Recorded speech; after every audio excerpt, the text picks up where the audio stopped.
तो पिछले एपिसोड में हमने देखा था कि सियो चैन जो था वो ट्रेजर हाउस के अंदर आ चुका था। यहाँ पर आकर वो उसी डिवाइन ग्रास को हासिल करना चाहता था। बहुत ही ज्यादा कीमत लगाने के बाद भी उसे डिवाइन ग्रास तो मिल जाता है, लेकिन तब भी वहाँ पर एक लड़की आ चुकी थी जो यहाँ पर सियो चैन से उसका वो डिवाइन ग्रास को छीनने की कोशिश कर रही होती है और वो अपने साथियों के साथ वो डिवाइन ग्रास को लेकर भाग रही होती है।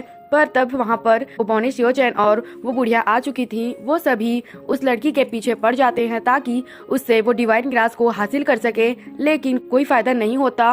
वो लड़की बस उन्हें वहाँ पर भगाए जा रही थी और उसके साथी भी इस चीज में उसका साथ देते हैं और अलग अलग डिवाइन ग्रास के डुप्लीकेट्स बॉक्स बनाकर अलग अलग रास्ते से भाग जाते हैं ताकि सियो चैन और बाकियों को कंफ्यूज कर सके। जिसके बाद यहाँ से ये एपिसोड शुरू होता है। तो इस एपिसोड की शुरुआत में हम देखते हैं कि वो बुढ़िया जो थी उस लड़की के पीछे पड़ चुकी थी जिसके पास भी एक बॉक्स था। अब यह तो नहीं पता कि उसके अंदर वो डिवाइन ग्रास है भी या नहीं, लेकिन बुढ़िया कह रही होती है रुक जाओ, मुझे पता है कि तू ही ग्रास लेकर भाग रही है। जैसे इस चीज को यहाँ पर उस लड़की ने सुना था, वो एक बहुत ही ज्यादा पॉइजन अटैक उस बुढ़िया पर करने वाली थी, लेकिन बुढ़िया इस अटैक से बच जाती है। लेकिन जैसे ही बुढ़िया ने यहाँ पर इस पॉइजन वाले अटैक को देखा था, वो हैरान रह जाती है कि क्या सच में कहीं ये लड़की वो गोस्ट किलर तो नहीं है जो कि मार्शल आर्ट की दुनिया में 1000 साल पहले ही मर चुकी थी, क्योंकि इस तरह का पॉइजन और इतना खतरनाक वाला अटैक वही गोस्ट किलर कर सकती थी। वो गोस्ट किलर जो थी वो हमेशा रेड ट्रेजर के तलाश में रहता था कि पूरे 6 रेलम के अंदर से, और शायद तू वही होगी जो कि इस रेलम के अंदर आने के बाद यहाँ से वो डिवाइन ग्रास हासिल करना चाहती है। क्यों सच कह रही हूँ ना मैं, तू ही है ना वो गोस्ट किलर। इस चीज को सुनकर वो लड़की कहती है कि अरे बुढ़िया, उम्र हो गई है लेकिन दिमाग तो बड़ा तेज चल रहा है तेरा। जब तूने मेरी पहचान जान ही ली है तो अब तुम मरने के लिए तैयार हो जाओ। इसके बाद उस लड़की ने अपने वेपन को बाहर निकाल लिया था और वो अपने वेपन का इस्तेमाल करते हुए बुढ़िया के साइड फाइट करने की कोशिश करती है, लेकिन बुढ़िया वहाँ पर अपने सेंटीपेड को बाहर निकाल लेती है। उस लड़की और सेंटीपेड के बीच में बहुत ही खतरनाक फाइट हो रही होती है। बुढ़िया कह रही होती है कि तुझ जैसी गोस्ट किलर से तो मैं हमेशा से मिलना चाहती थी, आज पहली बार मिल भी लिया। आज तो मैं तुझे यहाँ पर जिंदा नहीं छोड़ूंगी। जन्मों की प्यास मेरी बाकी है, जो प्यास गोस्ट किलर को मारने के बाद ही पूरी होगी। यहाँ पर ये दोनों आपस में फाइट कर रहे थे, तो वहीं वुल्फ जो था उस बंदे के साथ फाइट कर रहा होता है। जो बंदा अभी सियो चैन के सामने आया था, उस बंदे को जैसे ही मौका मिलता है वो अपने आप को वुल्फ के चुंगल से छुड़ा लेता है और इसके बाद वो सीधा सियो चैन के ऊपर ही अटैक करने के लिए वहाँ पर आ चुका था। लेकिन वो तो अपना अटैक कुछ भी सियो चैन के ऊपर नहीं कर पाता। इस चीज को देखकर सियो चैन अपने वुल्फ से कहता है कि मेरे ब्लैकी दोस्त जाओ और उसको मार डालो। बहुत उछल कूद रहा है यहाँ पर ये, इस वजह से तो ब्लैकी यहाँ पर अब सीधा उस बंदे के पीछे पड़ चुका था, लेकिन फिर भी वो बंदा यहाँ पर ब्लैकी के अटैक से बच जाता है। इसके बाद अब यहाँ पर सियो चैन भी आ चुका था। वो यहाँ पर अपने डीमन हैंड का इस्तेमाल करते हुए उस बंदे के ऊपर अटैक करने की कोशिश करता है। ब्लैकी और सियो चैन दोनों उस बंदे के तो पीछे पड़ चुके थे। अब नहीं लग रहा था कि वो बंदा यहाँ पर बच पाएगा। जैसे ही डीमन हैंड टेक्निक को उस बंदे ने वहाँ पर देखा, वो कह रहा होता है कि अच्छा तो तेरे पास एक डीमन हैंड टेक्निक है। तो मेरे ख्याल से जो अफवाह फैल रही है वो बिल्कुल सच है कि यहाँ पर एक सुप्रीम लॉर्ड आया है जिसने की अपनी आइडेंटिटी छुपा रखी है। तो तू वही है ना जिसे लोग सुप्रीम यानी कि स्काई लॉर्ड भी कहते हैं। इसके बाद ब्लैकी जो था वो बहुत ही ज्यादा स्ट्रॉन्ग अटैक उस बंदे के ऊपर करने वाला था, लेकिन वो बंदा अपने पॉइजन अटैक का इस्तेमाल कर देता है, जिस वजह से कुछ टाइम के लिए वहाँ पर ब्लैकी रुक गया था। और इसी मौके का फायदा उठाते हुए उस बंदे ने बहुत ही स्ट्रॉन्ग अटैक ब्लैकी के ऊपर कर दिया था, जिस वजह से ब्लैकी की हालत वहाँ पर खराब हो जाती है। वो बंदा वहाँ पर सियो चैन से कहता है कि हम लोग यहाँ पर गोस्ट किलर हैं। गोस्ट किलर के हाथ में जो चीज लग जाती है उसे वापस से छीनना बिल्कुल नेक्स्ट टू इम्पॉसिबल है। तो आज मैं तुझे दिखाता हूँ कि असल में गोस्ट किलर क्या होते हैं, उनकी पावर क्या रहती है। इसके बाद अब वो तो पूरी तरह से सियो चैन के पीछे पड़ चुका था और अब वो बहुत ही ज्यादा गुस्सा हो चुका होता है, क्योंकि उसे पहले नहीं पता था कि ये तो वही स्काई लॉर्ड है जिसे वो काफी टाइम से ढूंढ रहा था। और जब उसे पता चल गया कि ये वही स्काई लॉर्ड है तो वो अपनी पूरी भड़ास निकाल रहा होता है सियो चैन के ऊपर ताकि वो उसकी जान ले सके। वो वहाँ पर सियो चैन से कह रहा होता है कि तेरी स्पीड ठीक तो है लेकिन मुझसे ज्यादा फास्ट नहीं, तुझे पता भी नहीं चलेगा कि कब मैं तेरे ऊपर कितने सारे अटैक कर दूंगा अपनी स्पीड की बदौलत। जैसे वो बंदा एक स्ट्रॉन्ग अटैक वहाँ पर सियो चैन के ऊपर करने वाला था, सियो चैन ने अपने डीमन हैंड का इस्तेमाल करते हुए उस बंदे को दूर फेंक देता है, जिस वजह से उस बंदे का वेपन भी यहाँ पर चकनाचूर हो चुका था। सियो चैन पूरे एटीट्यूड के साथ में वहाँ पर खड़ा होता है कि चल अब मैं भी तो देखूं कि तुम यहाँ पर और क्या उखाड़ सकता है। वो बंदा भी यहाँ पर बहुत ज्यादा भड़क चुका था, इसीलिए वो बंदा यहाँ पर अपनी पावर का इस्तेमाल करते हुए अपने वेपन जो उसका टूट चुका था उसे फिर से जोड़ने लगता है और देखते ही देखते उसने यहाँ पर अपने वेपन के सभी टुकड़ों को मिलाकर उसे फिर से पहले जैसा बना लिया था। और पहले जैसे बनाने के बाद वो सियो चैन के पीछे पड़ गया था।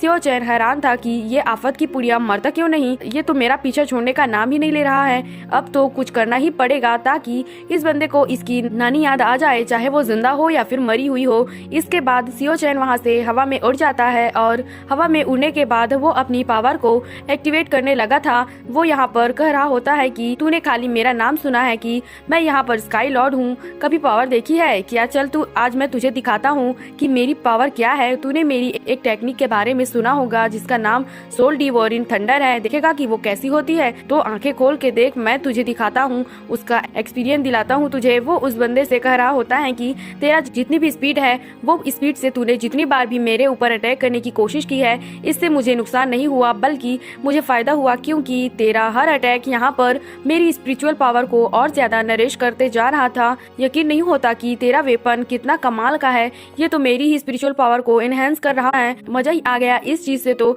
अब मेरी एनहेंस की गई पावर का तू ही इस्तेमाल कर। बेचारा वो बंदा यहाँ पर सदमे में जा चुका था कि अरे यार मेरा वेपन तो मुझे ही धोखा देगा, ये अटैक के बजाय इस सियो चैन की पावर को बढ़ा रहा था। ये तो गद्दार वेपन है, बेचारे के आधे से ज्यादा पावर को सियो चैन ने वैसे ही छीन लिया था। अब तो बहुत ही कुत्तों की तरह वो उसे मारेगा। इसके बाद सियो चैन कहता है कि क्यों बहुत देर से खड़ा है ना, चल मैं तुझे अपनी टेक्निक दिखाता हूँ। इसके बाद सियो चैन वहाँ पर अपनी डीमन हैंड टेक्निक का फिर से इस्तेमाल करने लगता है और उसका इस्तेमाल करने के बाद उसने 4 डीमन हैंड को बाहर निकालते हुए उसे चारों तरफ से घेर लिया होता है। वो बंदा अब यहाँ से भाग भी नहीं पा रहा होता है। अभी यहाँ पर सियो चैन एक बार में ही उस बंदे की जान नहीं लेना चाहता था, वो उसके साथ अच्छे से खेलेगा फिर उसे मारेगा। लेकिन फिर भी यहाँ पर इस अटैक से वो बंदा यहाँ पर बच चुका था। लेकिन जैसे ही वो बचा होता है, ब्लैकी पूरे गुस्से के साथ यहाँ पर आ चुका था, क्योंकि पिछली बार ब्लैकी के ऊपर ही उसने अटैक किया था। तो अब ब्लैकी यहाँ पर अपना गुस्सा उतार रहा होता है।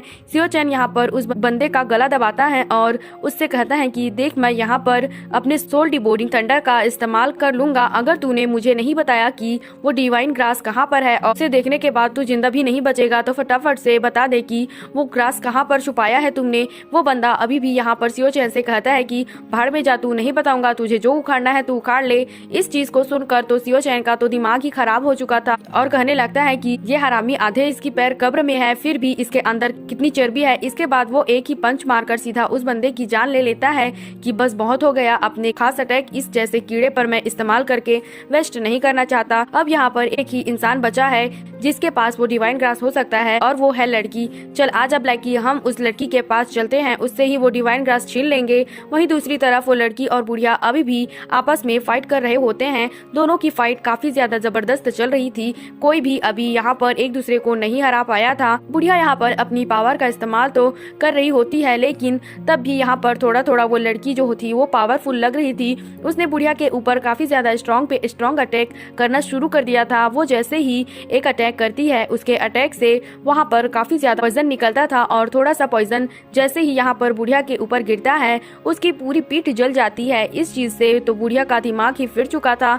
कि बस अब बहुत हो गया, इस लड़की की तो अब मैं जान ही ले लूंगी। इसके बाद वो एक नहीं बल्कि अपने कई सारे सेंटीपेड को बाहर निकाल लेती है। अरे यार, ये सेंटीपेड तो कितना घिनौना दिखता है, इसे तो कोई भी देखकर ही मर जाएगा, इसका अटैक खाना तो दूर की बात है। वो सेंटीपेड पूरी तरह से यहाँ पर उस लड़की को घेर लेते हैं और उसे घेरने के बाद उसके ऊपर अटैक किए जा रहे थे, लेकिन वो लड़की तो अपने वेपन का इस्तेमाल करते हुए सभी सेंटीपेड के साथ में फाइट कर रही होती है। वो अपने वेपन के अंदर से स्लैश टेक्निक को बाहर निकालते हुए देखते ही देखते सभी के सभी सेंटीपेड को मार डालती है। वो सेंटीपेड तो कुछ नहीं कर पाते, लेकिन जैसे ही सेंटीपेड के पीछे से वो बुढ़िया आती है और एक स्ट्रॉन्ग अटैक यहाँ पर उस लड़की के ऊपर कर देती है, क्योंकि यही मौके की तो वो तलाश कर रही थी बुढ़िया और उसे वो मौका मिल गया था। उसने मौके पे चौका लगाकर उसे मार दिया था, लेकिन इस अटैक से भी उस लड़की को वहाँ पर कुछ नहीं होता, मानो कि वो इनविजिबल हो गई है। उसे कितना भी मारा जाए उसे कुछ फर्क नहीं पड़ रहा था। इसके बाद वो लड़की फिर से यहाँ पर बुढ़िया के पीछे पड़ चुकी थी।